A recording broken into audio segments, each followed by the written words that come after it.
Alright guys, welcome back. So today what we're going to be doing is talking about triggers, and more specifically the trigger that I've got installed in this Glock 43. So I'm going to go ahead and start rolling in some range day footage so you guys can check it out, see it in action, and then here in just a little bit we'll take a closer look at it, look at the trigger pull and things like that. But yeah, we're going to take a look at this particular trigger. Now this is from a company that I have never used before, but it came highly recommended from you guys to try out when I said I was looking for a trigger for this Glock 43. And this trigger is from Overwatch Precision, and this is the TAC trigger. And again, when we take a closer look at this, I'll show you the differences between this one and another one that they have to offer. But I guess just sort of maybe a backstory if you're kind of new to the channel. I am a huge fan of flat face triggers, especially in my pistols.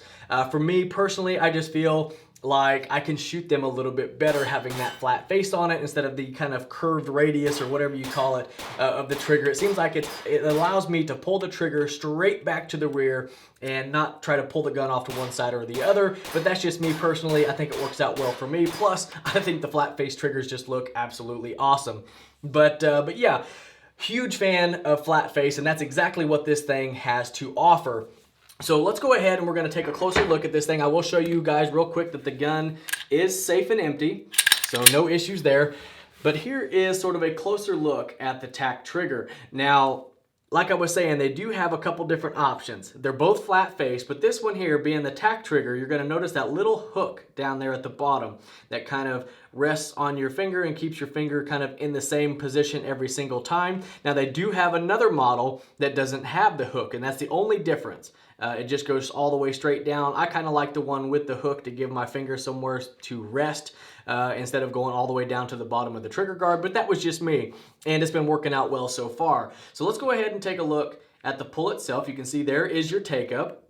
You're going to hit the wall, nice crisp break, reset, nice audible tactile just like we love it, and then your break again. Now this one here is, it did come with the shoe and the trigger bar, but something a little bit different than you normally get when you buy a combination like this is the trigger bar on this thing was actually the MP3 coated. And that puts a very nice slick coating on it. So it didn't really, make this trigger super light or anything like that, but it did smooth it up. And it made it a much more pleasant, smooth trigger pull. And I really do like that because I wasn't looking to make this trigger very light because it is a carry gun. I carry this thing almost every single day. So I didn't want a super light trigger in here, but it did maybe lighten it up a little bit, but it made it very smooth, much more crisp. And I really like that.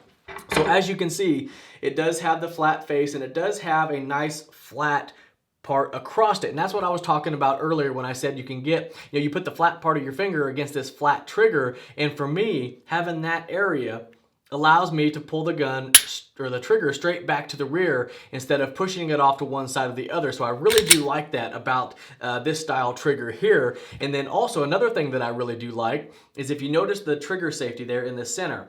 One thing I don't like about Glock triggers is that safety on the center of that trigger does not go all the way into the shoe on the factory trigger. So if you spend the whole day out at the range, it can become a little painful on the pad of your trigger finger pushing against that thing all day. But with this one, you can see that the safety goes all the way into the shoe with very little ease, and it does make the trigger much more pleasurable to use. And I know that's just a small little thing there, and a lot of people might not care about that, but it is some small details that I like to look for when looking for a nice aftermarket trigger.